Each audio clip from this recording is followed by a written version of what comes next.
بسم اللہ الرحمن الرحیم۔ السلام علیکم ناظرین، دنیا کے اندر مسلمانوں کی یہ جو برا حال ہے یہ آج سے نہیں ہے۔ اس کو جو زوال ہے اگر مسلمانوں کو دیکھا جائے تو اس کو تقریباً 1.5 صدی سے زیادہ گزر گیا ہے، کہ بلکہ سلطنت عثمانیہ تو بعد کی بات ہے جب اس کا زوال آیا، اس سے پہلے سے ہی زوال شروع ہو گیا تھا۔ سلطنت عثمانیہ جو سی تھی وہ ابھی قائم تھی تو اس میں توڑ پھوڑ شروع ہو چکی تھی۔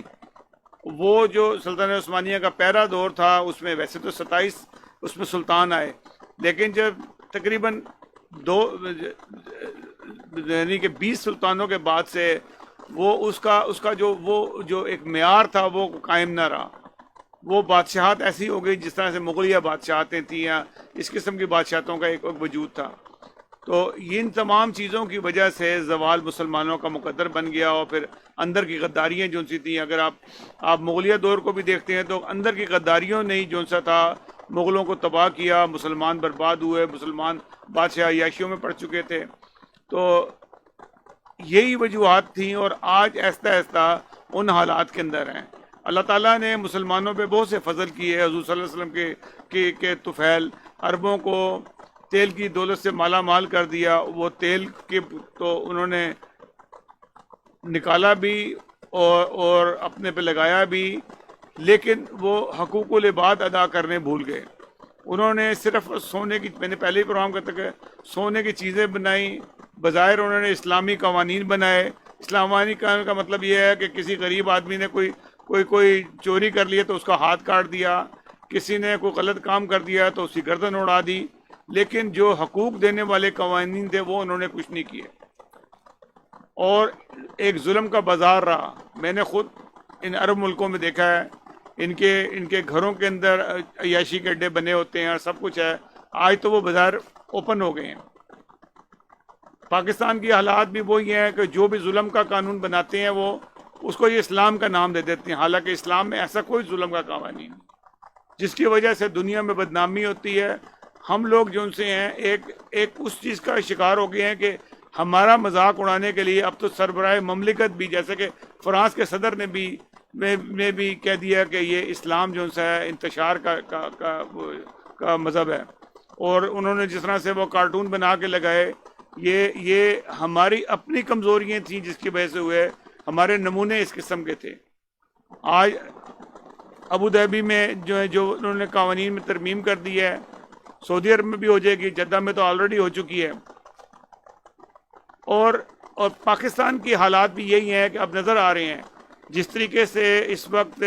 پہلے تو لگتا تھا کہ فوج اور حکومت مل کے چل رہی ہے۔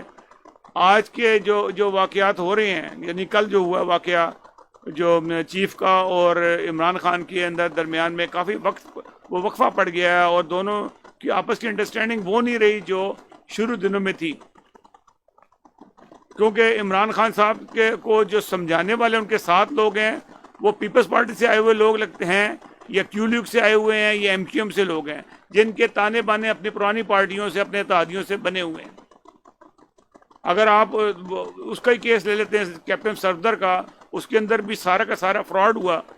جب اب تحقیقاتی رپورٹ آئی ہے جس کے اندر نظر آتا ہے کہ بلاول ہاؤس سے وہ تمام احکامات جاری تھے کہ اس کو IG کو کہا گیا تھا کہ تم نے اس کو گرفتار نہیں کرنا، کیپٹن صفدر کو۔ تو یہ ویسے وہ ڈرامہ کرتے رہے، سب کو یہ بڑا زیادتی ہوئی، یہ ہوا وہ ہوا، لیکن وہ زیادتی وہ اندر سے کہنے والے بھی خود ہی تھے۔ تو بہرحال یہ چیزیں ساری سامنے آئی ہیں۔ اب حالات یہ ہیں کہ صرف اور صرف پاکستان کو یا اسلامی ملکوں کو کوششیں تو سبھی کر چکے ہیں، اب جس حالات پہ جا رہے ہیں ان کو صرف اور صرف دعائیں بچا سکتی ہیں۔ میں آپ کو ایک ویڈیو دکھاتا ہوں، یہ تقریباً یہ ہے 91 کی ہے، قادیان انڈیا کی۔ حضرت خلیفۃ المسیح رابع نے جلسے کے دوران میں اس وقت بھی انہوں نے یہ محسوس کیا کہ مسلمانوں کی حالت جو بدتر ہو رہی ہے، ان کے لیے دعاؤں کی ضرورت ہے۔ ناظرین یہ ویڈیو دیکھیے، پھر اس کے بعد آگے ہم بات کرتے ہیں۔ تو ان کے لیے دعا کرنا ہمارا کام ہے۔ ہم اس بات کے لیے پیدا کیے گئے ہیں کہ قول اور فعل ہی سے نہیں، دعاؤں کے ذریعے اس دنیا کو بچانے کا انتظام کریں۔ بس اس دعا میں بکثرت اپنے مسلمان بھائیوں کا خیال رکھیں، فلسطین کے لیے بھی دعا کریں اور لبنان کے لیے بھی دعا کریں، سعودی عرب کے لیے بھی دعا کریں اور یمن کے لیے بھی دعا کریں، دعائیں کریں عراق کے لیے بھی اور ایران کے لیے بھی، افغانستان کے لیے بھی اور پاکستان کے لیے بھی۔ ایک ایک مسلمان ملک کا حال اپنے ذہنوں میں حاضر کر کے درد کے ساتھ، تڑپ کے ساتھ ان کے بچنے کی دعائیں کریں۔ یہ امت مرحومہ بہت ہی مظلوم ہے، آج اتنے دکھوں کا شکار ہے کہ بعض دفعہ راتوں کو بے چین ہو کر میں خدا کے حضور گریہ گزاری کرتا ہوں، اے میرے مولا ان کو بچا لے، یہ ہم سے نفرتیں کریں تو کرتے رہیں لیکن ہماری محبت پہ آنچ نہیں آئے گی، ہم تو ان کا سکھ دیکھ کر ہی راضی ہوں گے، ان کے دکھوں سے ہم راضی نہیں ہیں۔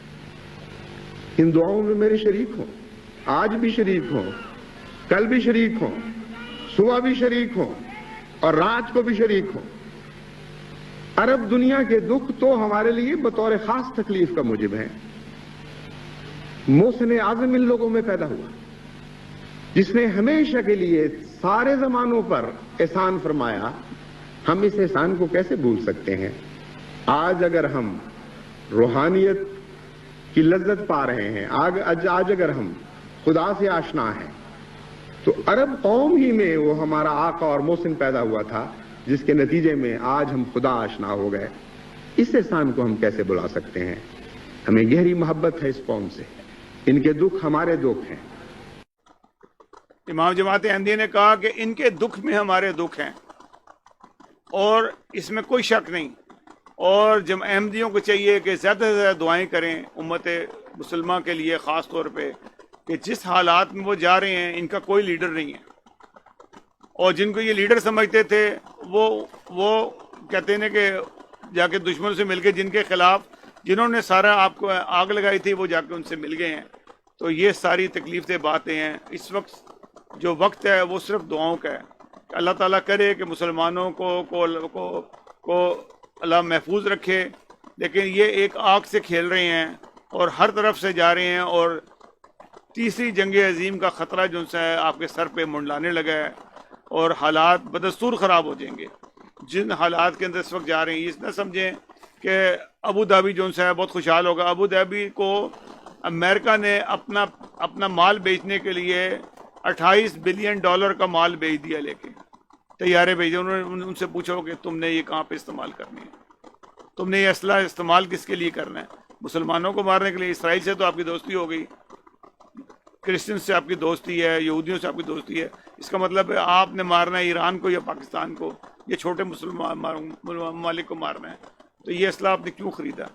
یہ بھی سوچنے کی بات ہے کہ اتنا اسلحہ آپ کو لینے کی ضرورت کیا تھی؟ آپ کو تو خطرہ ہی کوئی نہیں تھا، اب تو امن میں بیٹھے تھے۔ تو ناظرین، ہمیں اگلے پروگرام تک کے لیے اجازت دیجیے گا، اور اگلے پروگرام میں انشاءاللہ تعالی نئے موضوع کے ساتھ آئیں گے، اور جانے سے پہلے ہمارے چینل کو سبسکرائب ضرور کیجیے گا اور بیل آئیکن کو ضرور کلک کیجیے گا۔ اللہ حافظ و ناصر۔